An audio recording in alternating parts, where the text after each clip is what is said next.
Değerli izləyicilər, videonu bəyənib kanala abunə olun ki, hər kəs son xəbərlərdən anında məlumatlansın.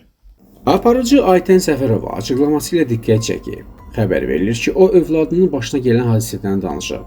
Nə dərəcədə sırtıqlıq baş alıb gedir. Övladı məhəllə düşəndə o qədər tərbiyyət uşaqlar olur orada. 10-12 yaşlı yeniyetmələrdir. Oğlumun isə 9 yaşı var. Atası o uşaqların atası ilə gedib danışdı. Ağırlarını ətəklərinə büküb göndərdi. Hansı zamana gəlmişik ki, balaca uşağı qısnayıb pul istəyirlər. Mənim uşağım aqressiyaya eyni cavabı verib. Özü də artıqlaması ilə. Oğlum onların topu ilə futbol oynamaq istəyib.